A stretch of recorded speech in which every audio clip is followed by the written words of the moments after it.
On 5 News, the meeting that President Obama never wanted. Donald Trump arrives in Washington for talks with the man he'll replace and whose legacy he is determined to destroy. Not my president! It comes as demonstrations are held across America after that shock election result. He's horrible. He's a horrible person. You don't think there's any chance he might surprise you? It's gonna be horrible. We'll be live in the US in just a moment. Also, what caused the Croydon tram crash that left 7 people dead and more than 50 injured? Dane Chinnery, who is just 19 years old, is the first victim to be named. When I woke up, I was like, where's Dane? I can't find him. I don't know where he is. And all that was there where he was sitting was his boot. It turned out that he was actually under the tram. Life sentences for the 2 15-year-olds who killed a mum and her young daughter. Prince Harry makes a new friend as he visits the Field of Remembrance. And old rivalries reawakened as England and Scotland get set for their crucial World Cup qualifier.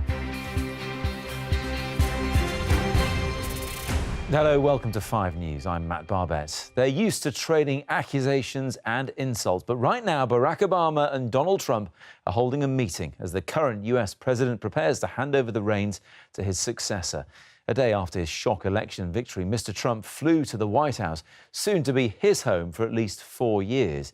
They're keen to make the transition as smooth as possible, but there is still plenty of hostility between the two men and also across America. From New York, our political editor Andy Bell has more.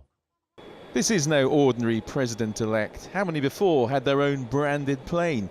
He arrived in Washington, though, for one of the great traditions of American democracy, the smooth passage of power between one president and another. Today, President Obama and President-elect Trump should try and make this meeting as businesslike as possible. But make no mistake, these men have history. You are not allowed to be a president if you're not born in this country. He may not have been born in this country. We all know about your credentials and breadth of experience. We have a president who, frankly, is incompetent, okay? Incompetent. I'd advise Mr. Trump to stop whining and go try to make his case to get votes. There are plenty who wish this transition was not happening. Central Manhattan was brought to a standstill last night by this demonstration. That's Trump Tower up there. That's where the president-elect waited last night for the results. I don't know if he's there right now, but this has become the focal point this evening for this demonstration. He's horrible. He's a horrible person. You don't think there's any chance he might surprise you? It's gonna be horrible. Have you not heard his rhetoric? Have you not seen his plans? Have you not seen the people that support him? He's not going to support any part of who I am. Okay. Yeah. Is there much you can do now? He's been elected after all. I don't know. There's got to be something that we can do because I'm not going to stand for 4 years of this. He didn't win the popular vote. He won the electoral vote. Do you think that makes a difference? Yes, that makes a huge difference. If we're a country for the people, we should listen to what the people want.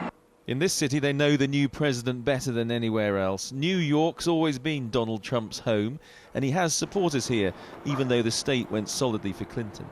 Michael D'Antonio has known the president-elect for many years, so is Donald Trump ready for his new job?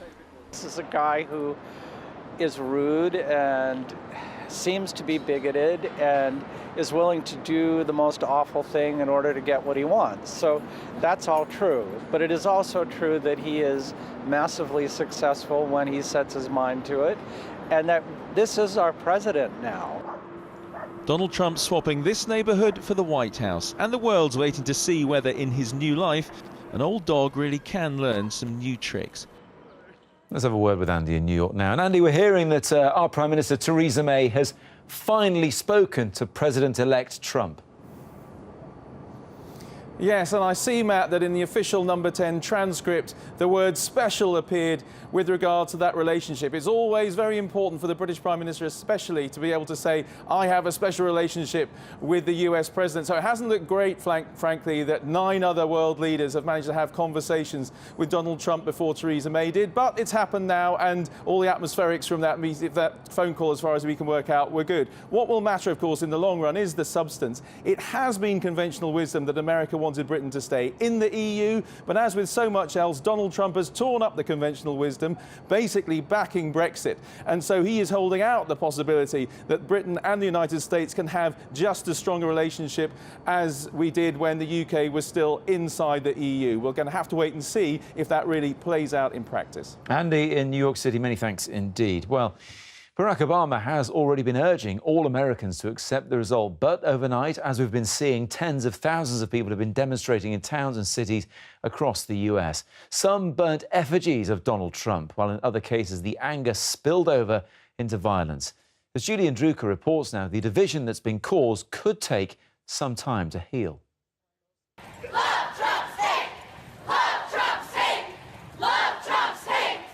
They say the ballot box failed them, so in their thousands, they chose the streets instead to make their point. In Oakland, California, amid the flames, there was visceral anger about the imminent era of Donald Trump. The clash of protesters and police over politics. In Los Angeles, a highly personalised attack on the man who America chose so decisively. Fight back! Fight back! And in Chicago, a wealth of slogans with the same message. But how far is this mood spreading? In West Palm Beach, one of Florida's most diverse cities, there are already signs that recent political discourse has divided. The president of the Democratic Party's Hispanic group here claims in recent weeks school children have been racially abused. The minorities are being attacked. You're being attacked as a Hispanic American, as a Haitian American, as Muslim Americans, African Americans. Nobody's safe. As long as you are not white, you are not safe. It's just basically the rhetoric from Donald Trump that is causing that division. Absolutely. These are the same kids that went to 2-3 levels of school together. It has never been about race, about color, about just things that the kids don't even comprehend. But has the shock election results merely highlighted the divide which was already there? I met two first-time voters who both chose Mr. Trump. What's going to happen? That's one thing I was worried about voting for Trump, is that I feel as though, I can't say every supporter is bad and everyone is good, but I've noticed that there are some supporters of Trump where they see more of his negative qualities and they're praising that about him. If Trump had won, a lot of people would have been upset. If Hillary had won, a lot of people would have been upset. There's just a lot of division regardless of what would have happened. Democracy has spoken, but thousands are attempting to make a louder noise. Let's go to Florida now, speak to Julian. Julian, a real sense that people are worried, in some cases perhaps even scared. Matt, some of that graffiti in California said simply, "Kill Trump."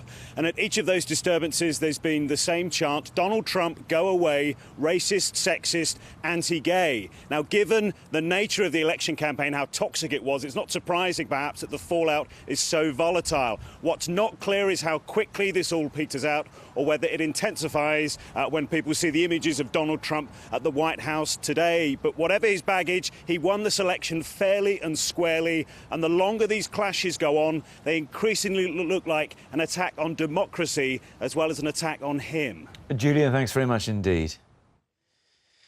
To the rest of the day's news now, and the first victim of the tram crash in South London has been named. 19-year-old Dane Chinnery was one of 6 men and women who were killed when the tram overturned near Croydon yesterday.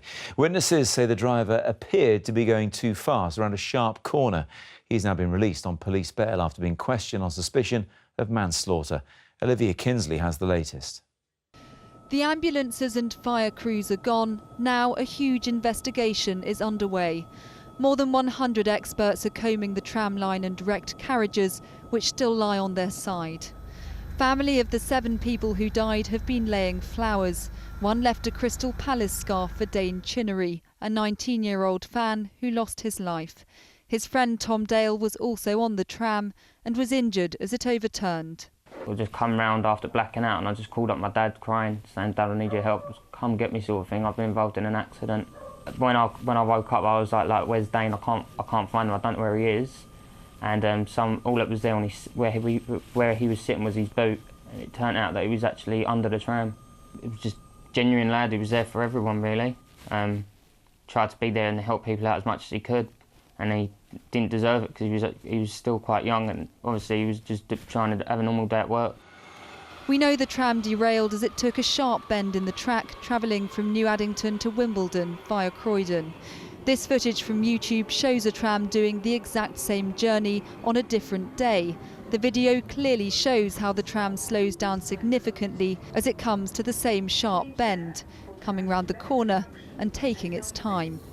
But yesterday's did not make it round here safely. The speed it was going is now under scrutiny. There are issues about speed, which I think has been speculation in the media. I'm not speculating on any of these things. What we will do is very carefully, very professionally, very methodically understand exactly what's happened. At Croydon Town Hall, some 300 people have signed a book of condolences. At the scene, many come to pay their respects. Normally Croydon's quite fast-paced. Everyone's joking, smiling. Not today. The streets are really deserted, sad faces. It just doesn't. There's a silence in the air. The messages left for the victims are of shock and of grief.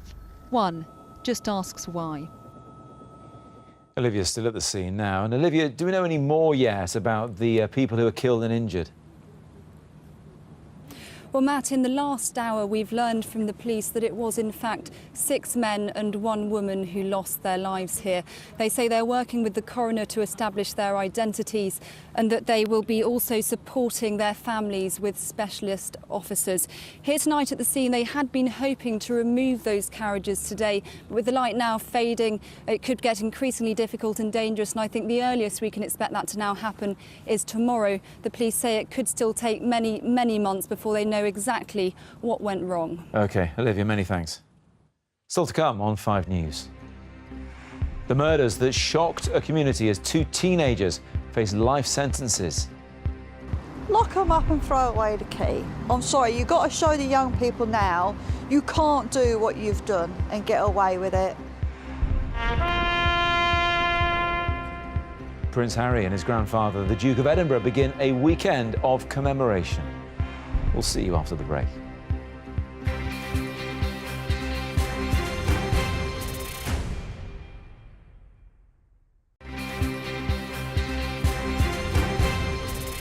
Welcome back. You're watching 5 News. A teenage couple have been jailed for at least 20 years each for murdering a mother and her daughter as they slept.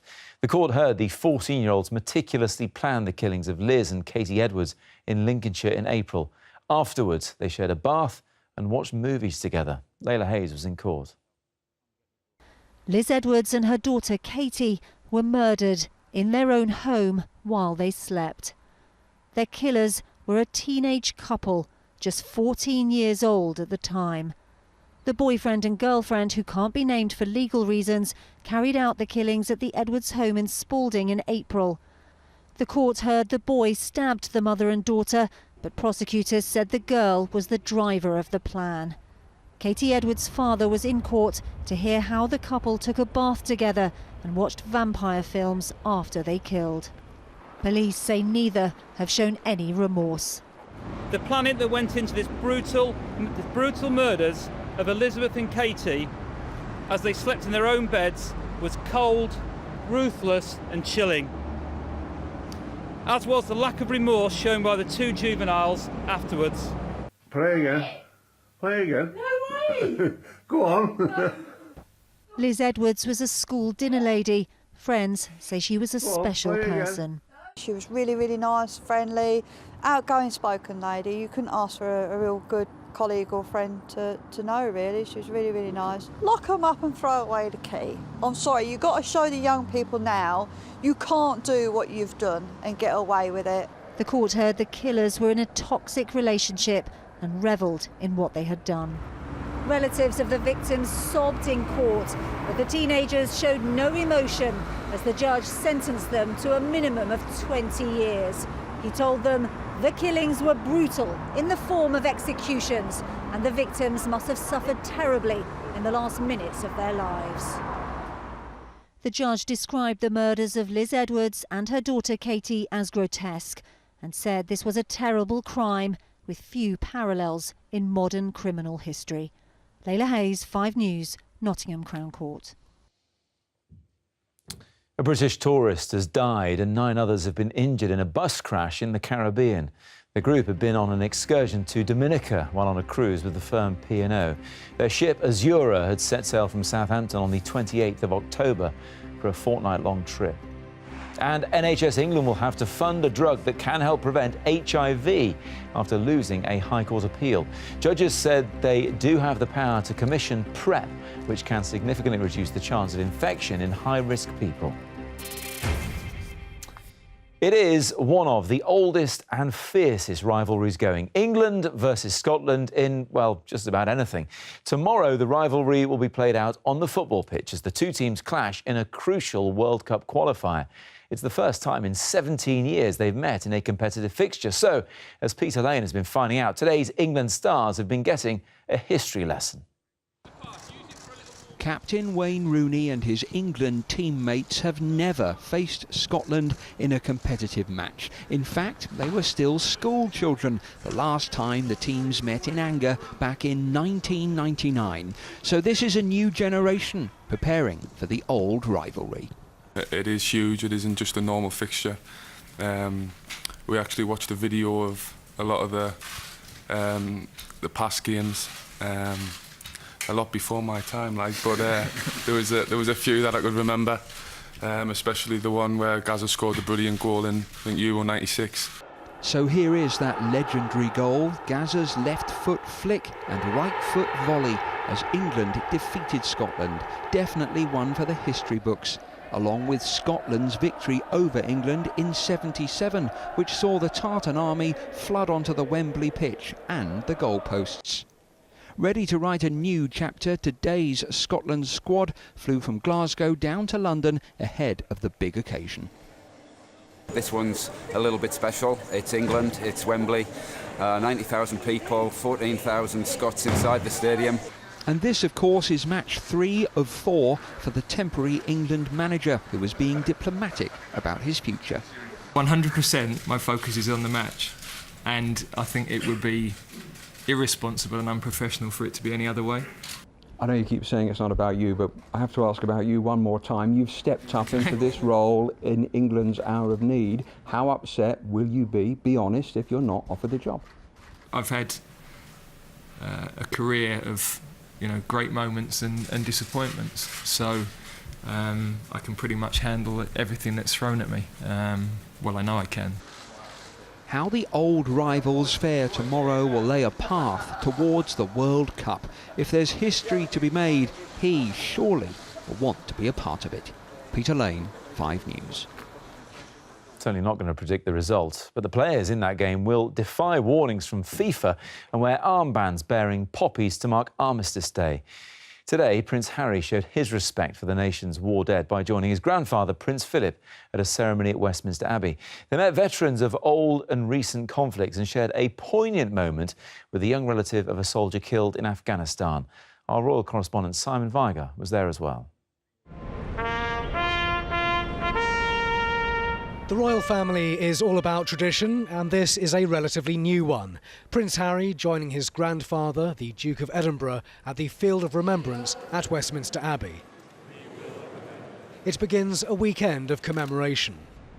The Queen Mother used to place a cross here, now it's up to Philip and Harry. The Duke served with the Royal Navy in World War II. Harry had 2 tours of duty in Afghanistan, and it means a lot.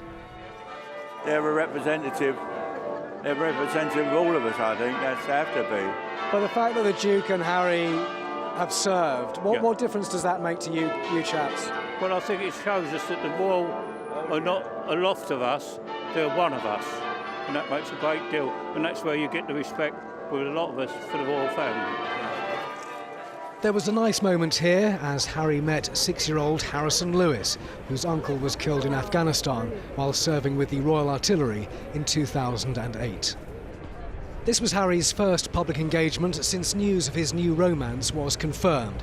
He was in good spirits, but you're never far from being photographed, even by a Chelsea pensioner.